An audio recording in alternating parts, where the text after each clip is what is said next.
It is July the 6th, 2020.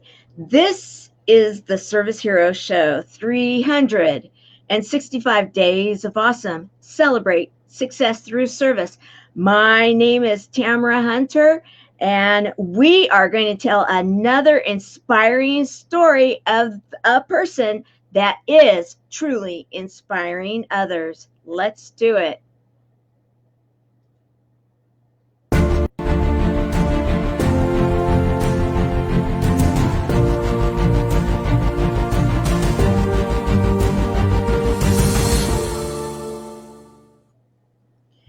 And today we have someone that is absolutely inspiring many. In fact, she has been for a while. We are lucky enough today to have, let's see, how many titles do we have? We have she is a retired reverend, a doctor, a PhD, and author of many, many books, including bestsellers. We have Dr. Alfie Wines. Dr. Wines, thank you for joining us today.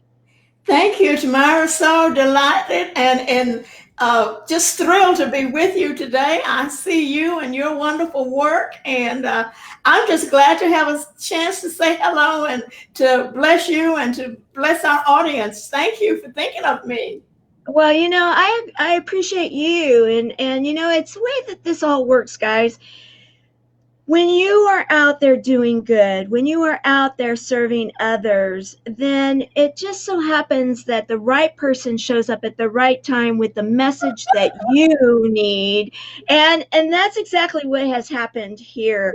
Dr. Wines, actually, she reached out to me, and at the very same time I was reaching out to her, and it's like, wow, what an incredible story, even in that, which, Yes. This just lets you know that there are so many gifts in this world. And we were talking about that earlier today, Yes. about how gifts really do take place. And I Yes. want to recognize, as we get going here, those that are joining us, because we have so many already wonderful people. And I had explained to Dr. Wines that, of course, my organization has within it buddies and ambassadors. Here's one of my buddies who is one of the ambassadors of the chat, welcoming our buddies here within and those that are here for the Service Hero Show. Helene Wilson, thank you for being with us. We also have Judith Dillard. Hello, welcome. I'm so glad you're here with us today. And I see Skip Thomas, one of my board members, and also, for your information, Dr. Wines, an Emmy Award-winning documentary videographer, director that is actually helping to share messages of those that are making a difference. And so grateful that you're here with here with us today, everyone. We are going to be telling a story about Dr. Wines and what it is that she is doing currently. Yet, as I got to know her today, because we spent some time together, I also want to share how you got to be what you're doing today, because it's fascinating to me. I mean, because in so many ways we have had many of the same type of stories, and yet then taking different routes. Yet then it's kind of one of those things where you go this way, and then yes, they're similar, and then they go out, and then they're similar. And you had gone to school, you started a career, and you had a very successful career in HR, human resources, which that was like, oh yes, I come from an HR family. I've been there, done that. And you found that was rewarding, yet you were ready for a change. Let's talk about that, okay? Yes. Well, my goodness, I loved HR. I did it for 20 years. And, I had set a goal for myself in terms of what I wanted to do. And I wanted to be a director. That was my goal. And so thankfully I did that part of it for 8 years. And I found myself at a point where, I still loved it, but I didn't love it like I used to. Let me put it that way. That there was, does that say Judith Dillard? Yes, yes. Hi, Judith. Glad you're here. Blessings to you. Anyway, I began to want to do something different. And this was at the end of the days, really, when you go to one company and you stay 30 years and you get your gold watch. And so I hadn't really heard, I mean, yes, I changed companies along the way, but I never had changed a career per se.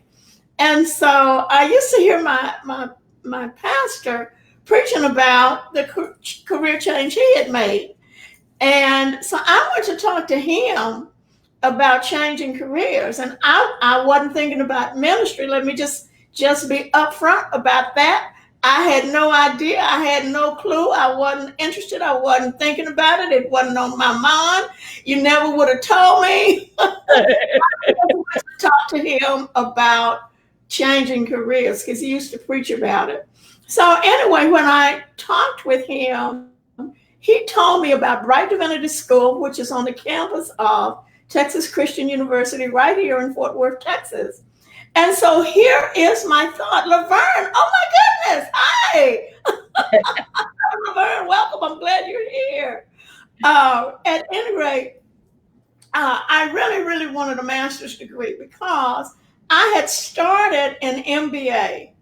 And anyway, long story short, I had not been in business, so I needed to do like 2 degrees. I needed to do 60 hours. And anyway, to make a long story short, I didn't finish it. And so, when my pastor told me about not only could I go, but they would pay for it, it was like, I don't care what it is, I'll go. You know, somebody don't pay for me to go to school, I'll go. I love it. Sent in my papers, right, with no plan to do ministry. I didn't have a plan. In fact, I didn't have a plan, let alone plan to do ministry or anything. It's just, I want that master's degree, right? And so anyway, to make a long story short, they accepted me and I ended up doing my MDiv as well as my PhD at Bright Divinity School. So yes, send in those papers. I love it. And as you were sharing it with me, and as you just shared right now, is that, you sent in the papers, you sent them into the school, and then it was, okay, I got accepted. I getting my master's, I got my PhD. All right, well, hey, maybe I'll go into the ministry. And you actually just retired recently and from another career of being a reverend, a woman reverend. Yeah. And you had cross-platformed. You grew up in one of the religion, yeah, let's see, focused religions, and then you decided to go into another one. And as a woman reverend, when that was still something, I mean, they had started the platform and they had allowed it since the beginning of this particular faith and group. They had allowed it once they had put their papers together and said, okay, we are now an official religion. And I believe you said that was in 1968. Yes. Yet you became one of the women pastors or reverends when it was still not necessarily something that all the other religions were recognizing, right? I really think that was very, because I actually grew up Baptist. And so, and as a matter of fact, I stayed out of church for 10 years. And anyway, eventually went back. Again, I had no idea, no plans whatsoever for being in ministry. But when I look back, I realized that the fact that I was United Methodist, and there's another story, I don't think we'll get into it today, but anyway, I almost joined a Baptist church again, okay? Because my daughter was going there and I wanted to be where she was, right? Mm-hmm. So, yes, that's my sweetheart. Yes, yes, yes, I love my baby. But, at any rate, I finally decided. She went to the regular service at 11 and I went to an early service, and I decided, well, my goodness, if we go to different services, there's really no point in being members of the same church. And anyway, so when I was ready to make another transition, I found another church, which happened to be a United Methodist church. And so I ended up there. Now, what's interesting about this is I had a friend, and she and I were, hangout buddies. And so we had decided we were going to join the Baptist church together, okay? And I found out about this Methodist church, and I was about to tell her, wait a minute. I found another Methodist church. Let's go to the Methodist church first, right? And before I could get to her, she had already joined the Baptist church, and I had went ahead and joined the Methodist church, okay? So what I'm saying is that had I joined the Baptist church, I would not have been in ministry. And if I were in ministry, it would be very different than my being in the United Methodist Church, where they already accepted women as ministers. So, it's just stuff happened in my life. I laugh sometimes and I say, now look, I didn't have that Paul experience. I didn't get knocked off my horse, right? None of that stuff. No drama over here, okay? Just things happen, doors open, and I said, okay, the door's open, I'll go through it. And so for that reason, as I was telling you earlier, many people who are in ministry, they talk about call. This is my call. And, that's great, but I have never referred to it that way. For me, it is doors that have been opened. And then I also think of it as a gift in my life to actually, be among those who are, who have an opportunity to preach good news every Sunday. So, yeah, that's my story, and I'm sticking to it. I love it, and I love the open door, verbiage. That open doors and the gift. That it was a gift in your life and a door opened and you walked through it. Yeah. And in doing so, you then served many years in that reverend role, and you were able to, of course, finish your master's and your PhD. Congratulations. And have that reverend gift, because I know that many of the people that I have visited with in my life that have been there for me and in those type of roles, they always are people that I see as having huge hearts, being in tune, having like a very caring ability to yes, take information from a book, let's say, and because we have people of all faiths that come and watch this show, but in your case, of course, the Bible. So they're taking those stories of the Bible, they're sharing those stories of the Bible, and then they're sharing their love, that agape love, that unconditional love. And you can see that coming through you. You can feel it coming through you. I felt it well before I even got to see you face to face, as we were talking with our fingers and then talking on the phone. I was feeling that. And so now you are retired from the Reverend role, and yet you have continued in your love and your ability to counsel and work with others, and you are read. You are someone that loves to read. You love to write. You love to, like you were saying, you have books everywhere in your place, including in your closets. Do you have any room for your clothes? They're in a corner. I have a little corner for them. Okay, a little corner, but the books, yeah. We're totally relating with you because, like, and this is one of your latest one, Take Back Your Life, how to break through, and you were talking about how right now you have been helping people to overcome pain and struggles, and that's where I really want to spend some time right now and really go deep, and in fact I found I think I grabbed it. You had in there, maybe I didn't, but you had like dive deep picture, on your page, and I'm thinking, okay, this is where I want to really dive deep, because right now, and I started the show with saying the date, July the 6th, 2020. Right now, and you and I were talking about that there are so many people that are struggling. There are some that are saying, hey, this is a great time. I get to spend time at home. I get to get some projects done and such. But there are so many people out there right now today that are struggling, not only here in the United States, but throughout the world. Yeah. Because we've been in this pandemic, a worldwide change, a worldwide pandemic for months now.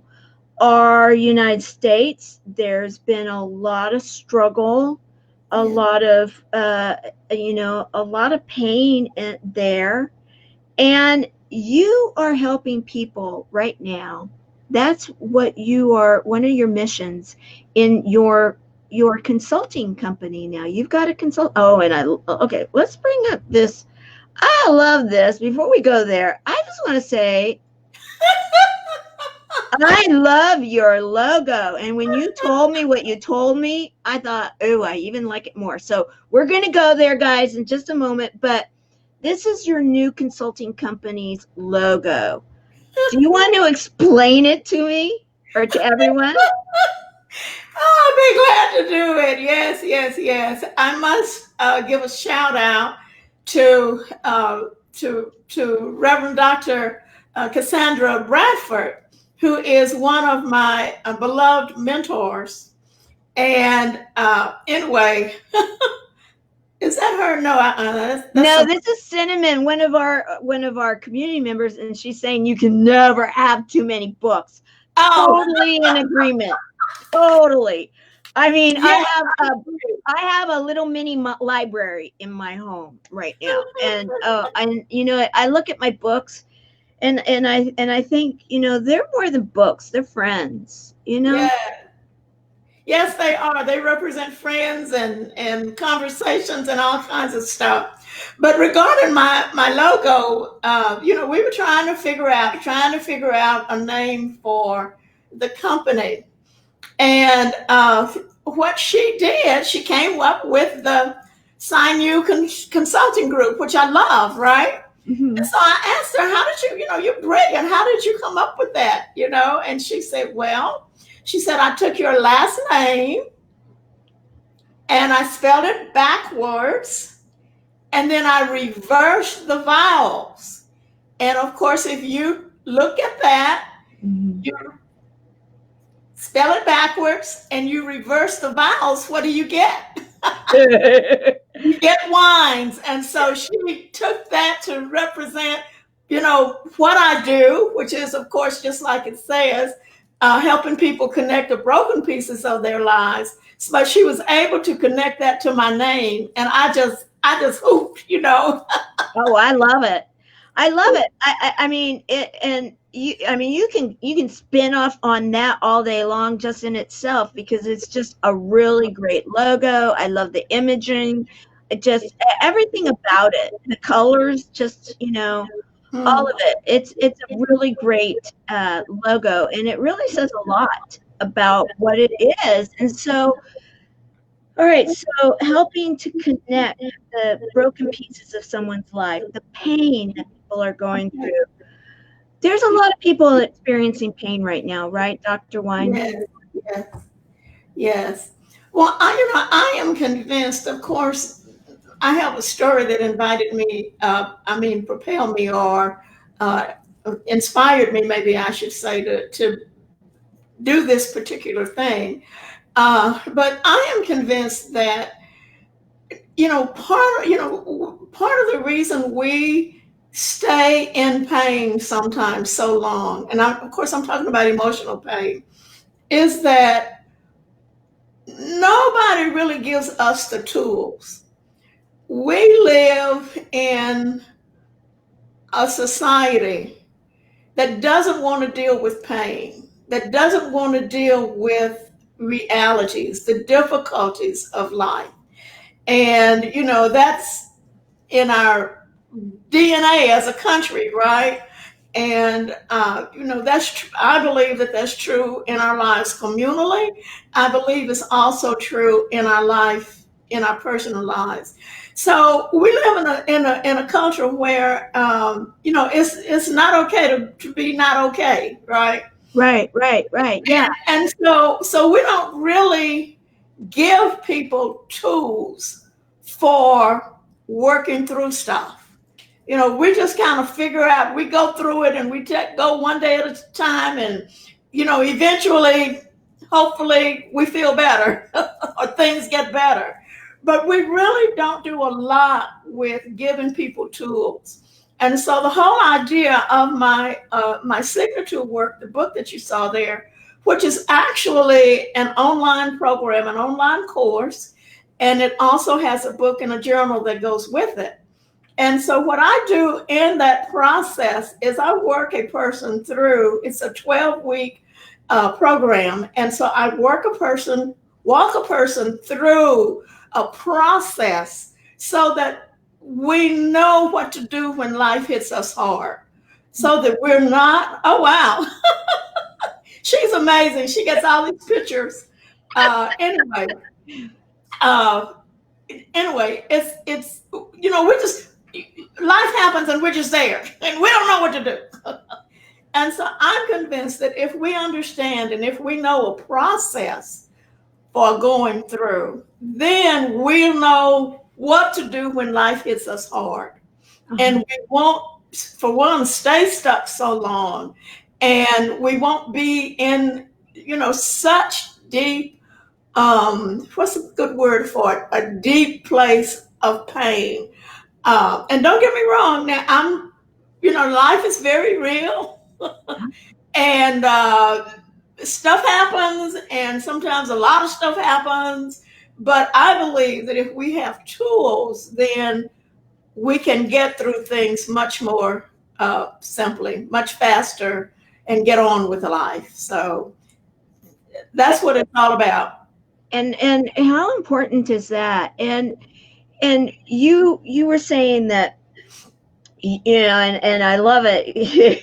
You see the names, he's like, oh yes, because it's really great when we're all supporting each other. And I want to thank everybody that's here supporting Dr. Wines, and please hashtag live, hashtag replay as you're watching, because it really does show that you care, that you're supporting what it is that she's out here doing and the message that she is sharing.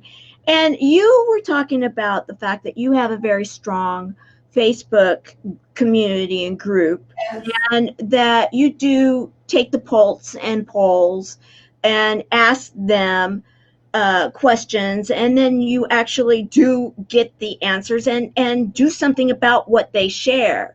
Yes. And recently, you put a poll out there within the last few months that that asked what question that you were really surprised by the answers, right?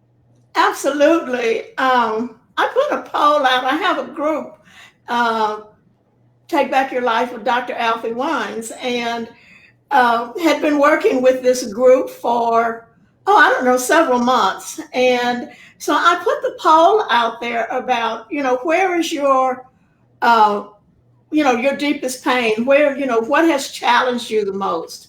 And so I was expecting, that a relationship hurt would be number one. I was expecting that, particularly relationships with spouses, uh, was going to be number one, or, maybe some other family member, but, someone like that. And as it turned out in the poll, church hurt was number one. And that just blew me away. I went, wait a minute. Well, there you go. You are so good. Oh, thank you. Church hurt is number one. And, that made me stop and think. And I had some conversations and, did some thinking and said, okay, I got to do something with church hurt. Um, because so many people are hurt by church. Either, let me put it this way, sometimes so much that A, they don't go at all, or B, they go and they drop out and never come back. And then of course some of us, we stick around, but we go through the pain, right? And so anyway, I began to realize that, we live in an age where people are talking about all kinds of hurt, but we don't talk about church hurt. We just kind of keep that quiet, maybe in a conversation with a friend or two, or maybe in a very, very small group, right? We'll talk about that. But I think we need to have, for one, a more realistic idea of what church is all about. Right. So that we don't go to church thinking that, everything is perfect and, we don't get hurt, because we do. But at the same time, I think it's so important for us to be open about that and to be realistic about that, so that not only do we know about church hurt, but we also know about church as a healing place. And so as a result of this poll, I decided that I would do a 6-book series, and 3 of the books are going to be focused on church hurt, and 3 of the books will be focused on church healing. And so actually right now, one of my current projects is that I am looking for writers. I am looking for people who want to share their stories. And they can either be focused on church hurt, or they can be focused on the healing that has come.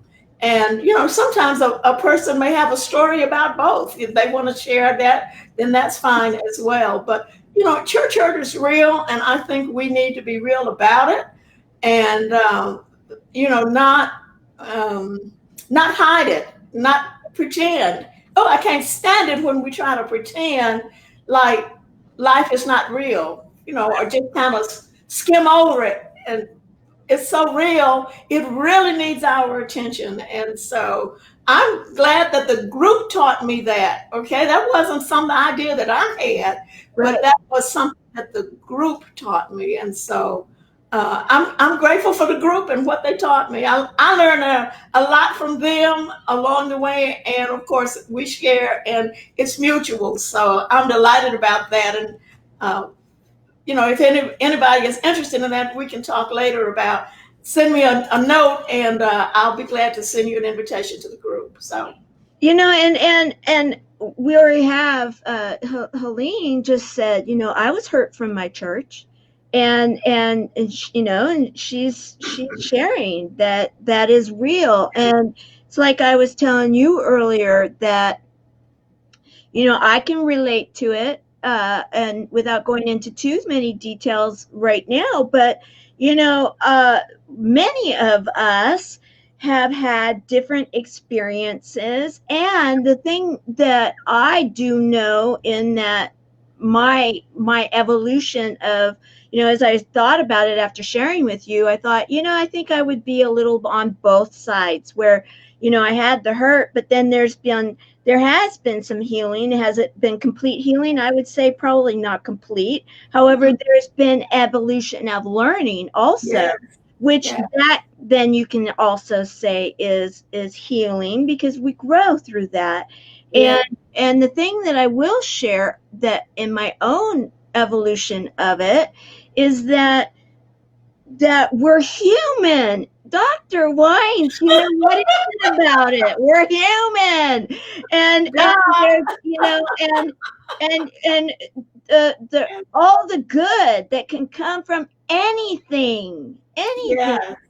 be it a program like you've got, your company that, that is so cool and has the cool logo, a nonprofit that is there to support people that have cancer throughout the world, both the patient and those that love them, right? How, are we perfect? No. I'm No. sorry. Don't even expect it, guys. Don't expect it. So why is it that we expect something like an organization that may or may not, whatever your personal beliefs are, come and be, that the evolution may be and the foundation may be divine.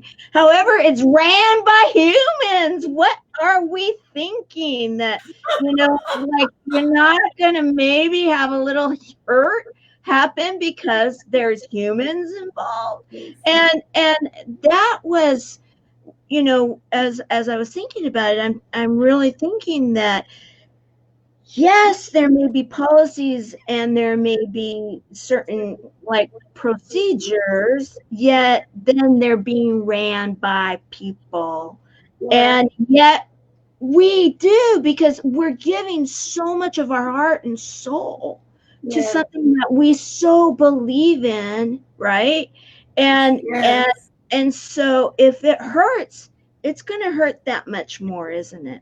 Yes. Church hurt goes very deep. And it goes deep, I think, for a lot of reasons. One of which is that, because it involves our spiritual self. When we're in a corporate, let's say a corporate workplace, you really don't bring your whole self. In fact, we have structures in place in corporate workplaces where we don't want you to bring your whole, all we want you to do is get the job done. Right, And, right, church is so very different because we really bring our whole, I call it bring your whole self, right, bring out your heart, right, your soul, your spirit, your body, everything comes to church, right? right. And Yeah. and because the spiritual part is the inner part, and so often that's a special part and a special place in our lives, and usually we don't deal with that in any way, not in the workplace, not in the marketplace, but when we come to church, then we begin dealing with that inner part, and it can hurt and it can go very, very deep. But here's the blessing. There is always, uh, in the midst, there's always something to be grateful for, Mhm. and there's always a blessing in the midst of the mess. I love that. A blessing. Okay, let's chew on that for a second. A Okay. blessing in the midst of the mess. Yes. Oh, I love that. That's a great meme. We got to make that a meme for you. Oh, that is great. There is a blessing in the midst of the Yes. mess. The mess. Yes, Yes. yes, I Yes. agree. There always is, right? That Yes. And right now, Always. today, July the 6th, 2020, we got plenty of mess that there's going on. Right? I mean, you could just like say, okay, there's plenty of mess going on for everyone. Everywhere. Yes. Yet, there's blessings There in is blessing. there. There's Yes. blessings. I love that. I Yes. love it. Yes. Thank you. I'm glad you do. Thank Yeah. you. Judith says, yes, that's right. That's But right. That's right, Judith. That's right. And Helene's saying, "Amen." Absolutely. They're totally in there with you. They're totally I heard in that amen. it. Absolutely. And let me say this, it can be hard to find that place of blessing. Right. It can be painful Mhm. to find that place of blessing. Right. But it amazes me how life fits together in a way. It's like, to me, two sides of the coin. And I don't care what coin you've got. If you've got a penny, if you've got a dollar, if you've got a 50-cent piece, Mhm. uh, it's always going to have two sides. Yeah. And that's the way life is. And so there's always a blessing, even in the midst of the pain. That doesn't diminish the pain. It doesn't, um, it's not denying the pain. It's none of that. In fact, I'm one that says, let's deal with it. Don't Yeah. deny it. Deal with it. Yes. Yes. And, Absolutely. you will know the truth, and the truth will set you free. And Yes. truth can be painful. It can be ugly. I call it sometimes the good, the bad, and the ugly. Yeah.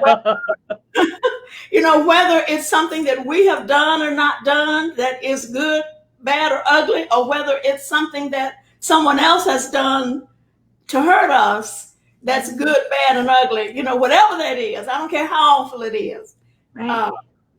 We just have to be able to come to terms with all of that and then figure out, let it heal, of course, let it heal, and then figure out what comes next.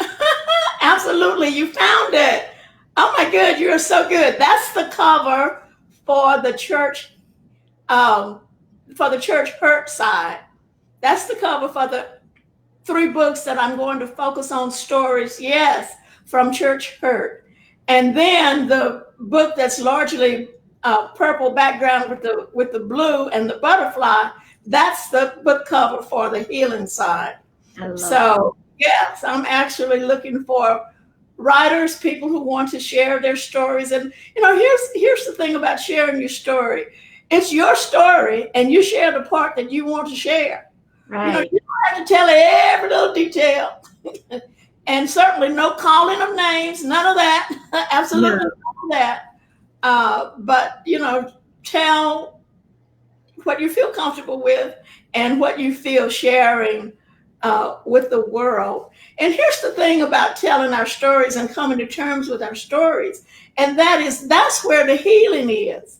So when we are in denial, when we are avoiding, when we are not facing up to the responsibility that goes with that, what we're doing is we are delaying the healing, and we are delaying the blessing that comes with the healing.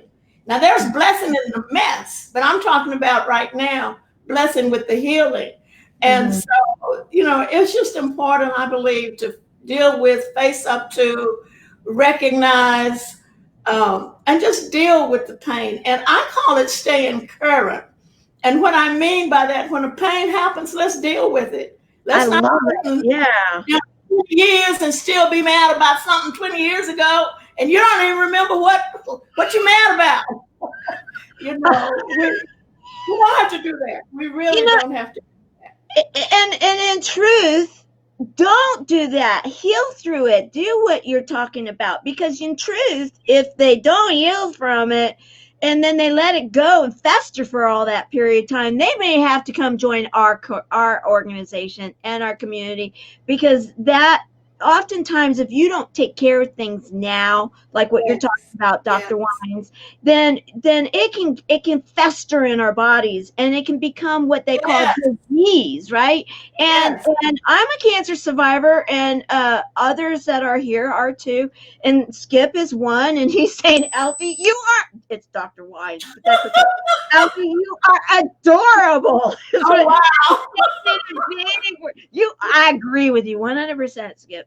I am totally adopting this woman. You are adorable. Bless Thank you. you. Absolutely. And you are. I love that laugh. I love your laugh and your energy and everything that you are about, because you're real. You're real. You're letting everybody know. And to me, that door opening, when it opened, Dr. Wines, was not an accident, because even if you look at it today being July the 6th, 2020, think about how many people need to be hearing from you today. That, Wow. this laughter, this like, okay, deal with it. And in that mess, and in that midst of the mess, there is the blessing. So let's go looking through that fog. Let's go there. Let's just like get in it. Let's go adventuring and Yeah. looking blessing. Yeah, it's like the book that about, and you are an avid writer. You're always writing, right? You are Yes. always in the midst of writing. And so in dealing with the pain, and now your daughter, you were saying your beautiful daughter, that besides the fact that she loves to cook, man, guys, I was getting hungry before we went live, because she was telling me about some of the stuff that her daughter cooks. Like, oh, that sounds good. But she's also a writer too, and she's also helping people to deal with pain. Yeah. And so right now, in finding that blessing in the mist, and looking to deal with the pain that people are in, and if it's church pain or if it's other pain, because Yeah. you had the pull, not that that was the only pain you're dealing with. You are helping people to heal through their pain, right? And that goes back to the sinews, the taking the broken and healing our Yeah. lives, Yeah. right? Yes. Absolutely. And that's for me, that's really what it is, what it is all about. And, we just don't have to walk around. Life is a gift. Let me back up. Life is a gift. Yeah. And there are many, many blessings. Life is a good thing. It's a good thing to be alive, right? I agree 100%. I'm happy with that idea. Yes, it works for me. Absolutely. Oh, yeah. But but let me tell you, stuff happens along the way. Yeah. And so we have to be ready to deal with, not only our own stuff, but one another's stuff. That's part of the reason why, we're in a society that doesn't want to deal with stuff. When people are in pain, for one, we don't know what to say. And when we say something, we say the wrong thing. And we don't know how to just be silent and be present when somebody is in pain and not say anything, so we don't stick our feet in their mouths. And so we are uncomfortable with someone else's pain. And that can actually add to the pain when people, say and do, inappropriate things to make it worse. And so, we just have to come to terms, I believe, with the realities of life. Yes, it's absolutely a gift. Yes, there's joy. There's blessing. There's wonderful things that happen in life. But if you live long enough, let me help you. Something's going to happen. And you got to be ready to deal with it. Absolutely. You know, Absolutely. you had this on your page, and I want to bring this Yeah. one up, because I think that this is an appropriate time too, because there's a lot of people that just, I think a lot of people are putting their foot in their mouth right now, and not knowing what to say, how to deal with it, and yet all lives matter. That right? All, if we're alive, it's a gift. And then that gift of life, each one of us that is alive, our lives matter, right? That's true. That's part of it. But what's going on now, really in our country and really around the world, is that because Black lives have been treated as though they don't matter, historically, if we know the entire story coming from, coming from the shores of Africa and being sent to, countries in the Western Hemisphere, not in the Northern Hemisphere, in the Northern as well as the South America, North and South America. But of course, my focus is really on right here in our own nation in America. And so, in the same way that I'm sorry, let me back up. In the same way that sometimes in our personal lives, we choose not to deal with the pain. We choose not to deal with that. And so that makes the pain worse and that makes the pain linger. So that same kind of dynamic is going on in our nation right now. And so what we are seeing is the result of 400 years of America deliberately mistreating Black folk. And, that goes all the way from, the trip in the Middle Passage, which was just awful, the years of enslavement, the years of Jim Crow, having to go through the Civil Rights era, now in the time of Black Lives Matter. And, it was amazing to me that the world responded, not just the United States responded, but the world responded. Because here's the deal, and that is that this kind of mistreatment, it has its own story in America, but it is also a worldwide story. And so what we saw happening was people responding not only in our own country, but around the world. And so not only were people affirming and standing in solidarity with what is going on here in the United States, but also people were feeling their own pain. And, this is such, my goodness, this is such a huge issue that if America would ever own up to what has happened. And let me be clear, Black folk are not the only folk that have been mistreated, okay? There's a whole story. Everybody, almost everybody has been mistreated one way or another. Let me put it that way. First Americans, the land was stolen, of course. With us, it was the labor that was stolen. Women, women were second-class citizens. I mean, we can just go down the line, one group after another that has been mistreated in this nation. And if we would ever make our minds up to operate ethically with one another, not based on, every decision is based on money. You know that, I know that. Where's the money? I want to be where the money is. I don't care what happens to nobody else. Just give me the money. Give me.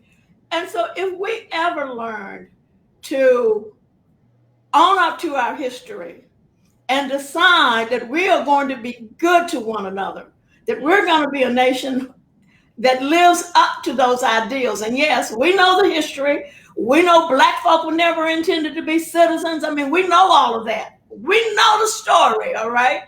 Unfortunately, a lot of America doesn't know it, and they are beginning to find out.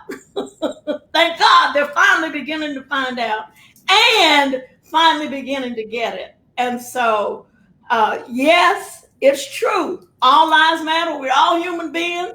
We show up on the planet, and simply, let me tell you this, simply because we show up on the planet, we are awesome. You don't have to earn it. It's just an inherent part of being human. You don't have to earn it. And the fact of the matter is, neither, let me put it this way, neither does anybody else. We are all awesome from the beginning.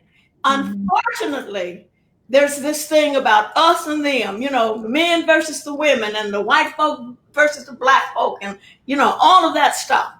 Now that stuff is real too. Don't get me wrong. It's real too. So I want to be clear. When we say all lives matter, we understand that. Mm-hmm. But when we say Black lives matter, what we mean is we have been mistreated and we ain't gonna take it no more.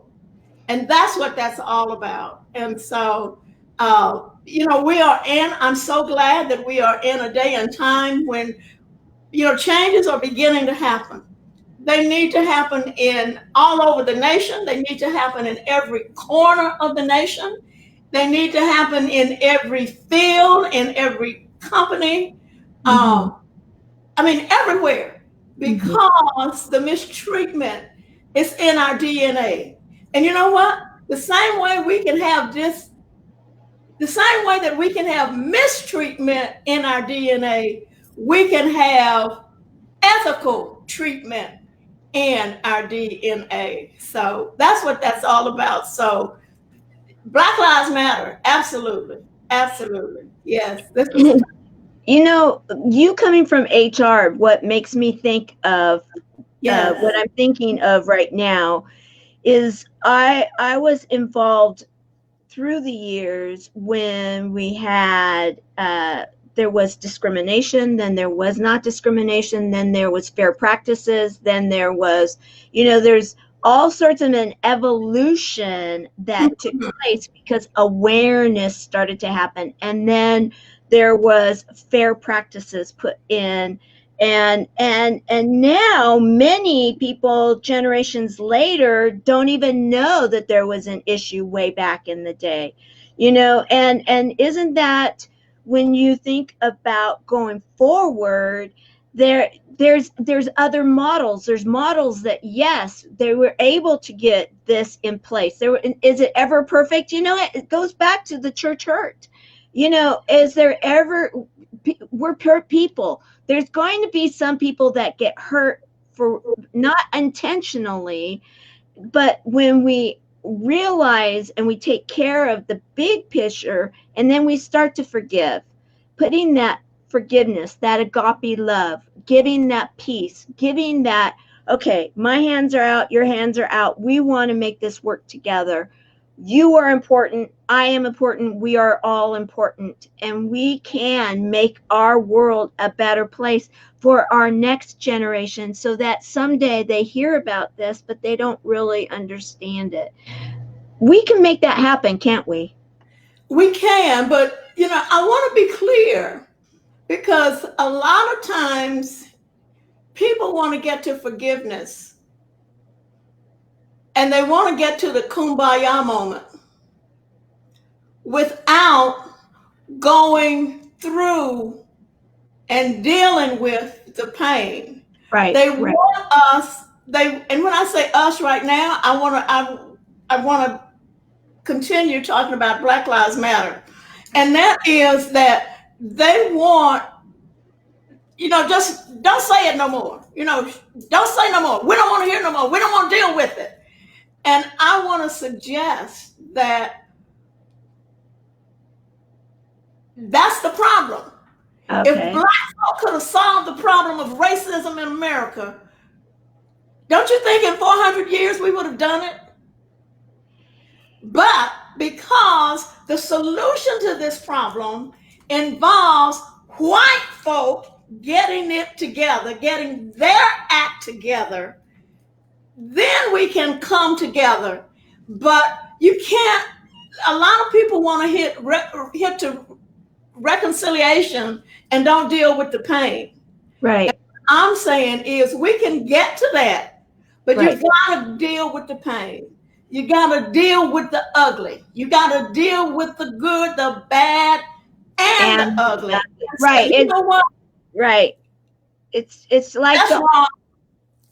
And we want to get it right. Yes. Okay. So it's like what you were saying with the programs that you've got going on to deal with the hurt, is that, and many times you cannot deal with, let's just say you got an appendicitis. You can't say, okay, I'm going to give you Jello and you're better now. You got to go and cut it out. You got to take care of it. You got to go through the surgery. You got to go through the healing process. You got to get it taken care of. Whenever you have any kind of an issue, you got to recognize it. You got to go through the steps, right? You got to recognize there's an issue. You got to you got to do the healing. You got to work through the healing. There's a season and a time for all of this. And you work through, like in in the other programs that you're talking about, you work through it, but you had to recognize it first, and you have to call it for what it is: the good, Yes. the bad, and the ugly. Then you work through it. Then you can get to some kind of reconciliation. That Yes. is what you're saying today, correct? Absolutely. Yes. Yeah, well, and that makes absolute sense. How can we expect to heal from cancer if we don't recognize that we have it, what type it is, what are the processes, what do we have to do about it, what do we have to, it's painful, it's not fun, you lose your hair, you have to go through the mess of it, you're going to have side effects. It's not necessarily going to work for everyone, yet you decide, okay, it's worth it. It's worth to get better and to go on and Yes. go on with your life. And so then you go through that healing process, but you have to go through the muck and mire, the good, bad, and ugly. And thank you for explaining that in such a way that it is understandable, because that's what people need to hear. Not to mask over it, but they need to hear what is the reality of it, and how can we move through this to then get to the other side. Well, we have to recognize it first. Yes. Okay. Awesome. Awesome. Absolutely.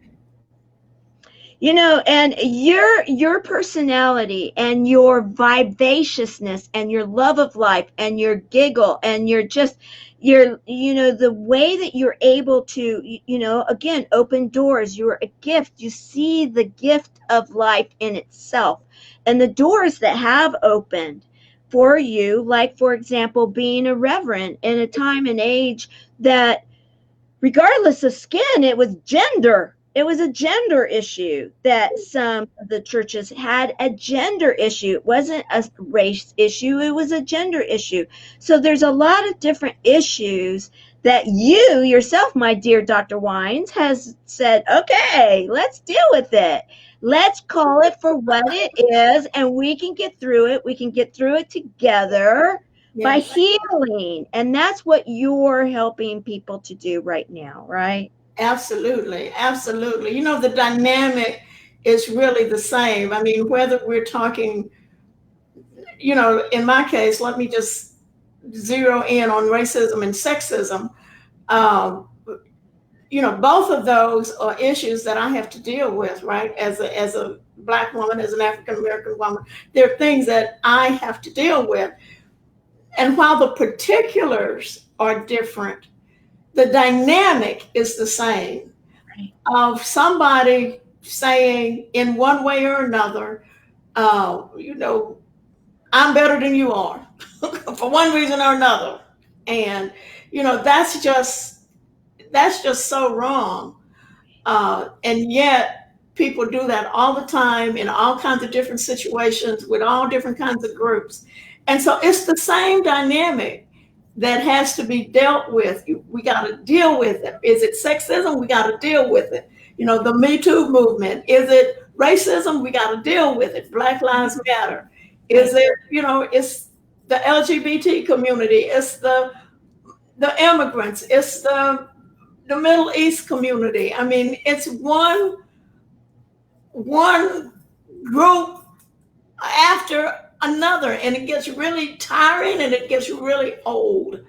And if we could ever decide from the very beginning, oh gosh, I could preach now, but I won't. Okay. I was almost going to ask you, but and I won't too, because of sake of time. But we can have you back, because of the thing that I'm thinking here as we start to, because we do need to get this closed up here soon, which I don't want to. We could keep going, but I'll invite you back on, and that is that in the end, in the book, the Bible that you taught from, in the end, there really is hope that we can get through all of this if we put into practice what we're taught, right?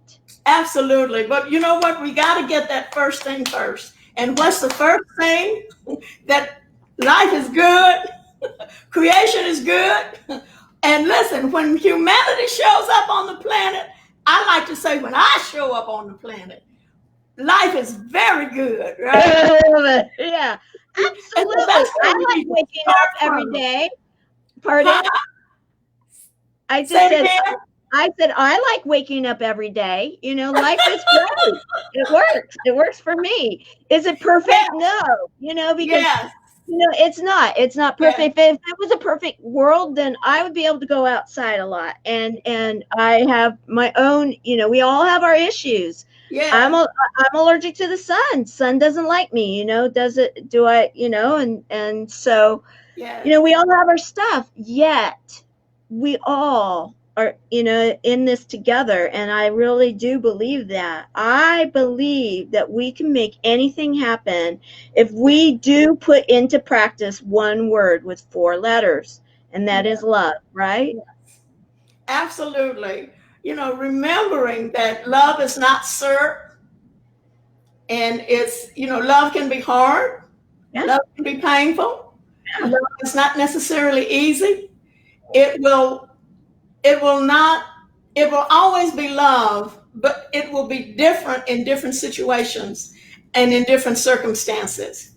And so, that's a given. That's really a part of it, but Mhm. people overlook that.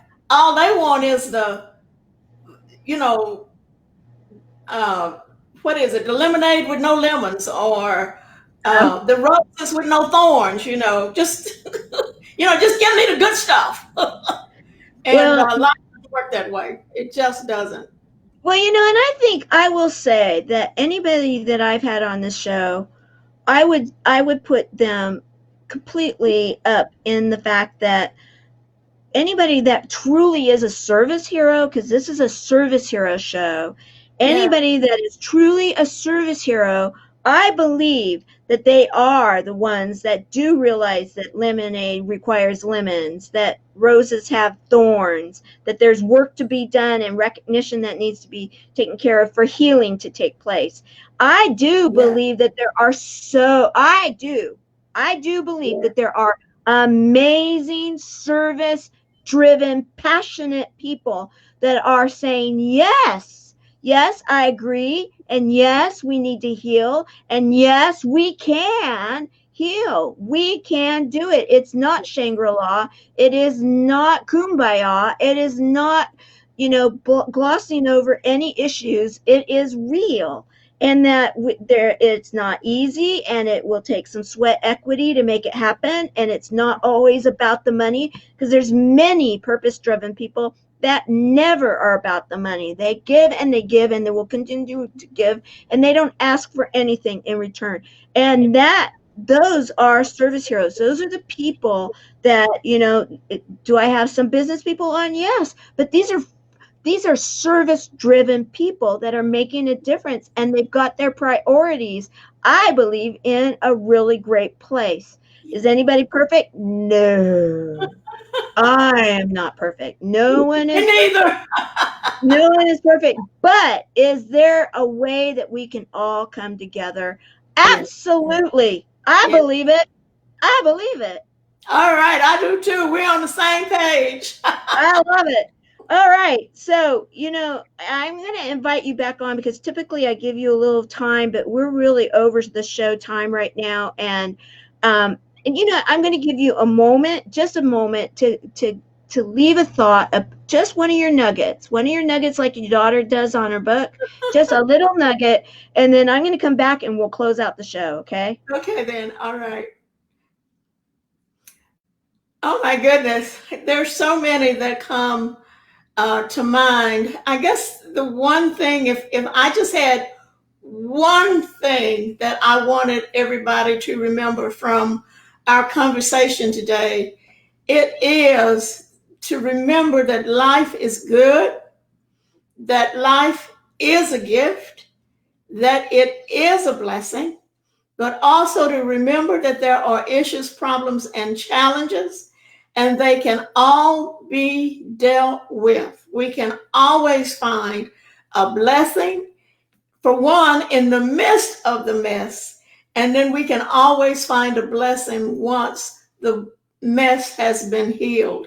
And to remember that we are all human beings. We are all important. Our stories are different, our situations are different,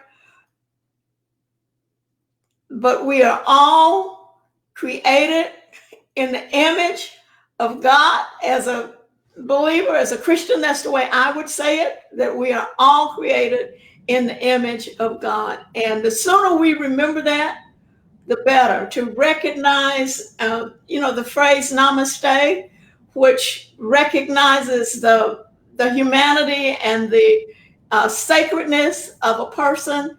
If we remember that about one another in every encounter, in every situation, the world will be a better place. I love it. I love it. I love it. You are an incredible woman. You are, Dr. Wines. You are incredible. I am so, so honored that you came on today, and that as we close today, July the 6th, 2020, the Service Hero Show, 365 Days of Awesome. Celebrate success through service. Yes, Dr. Wines, Reverend Dr. Alfie Wines, you are truly a service hero.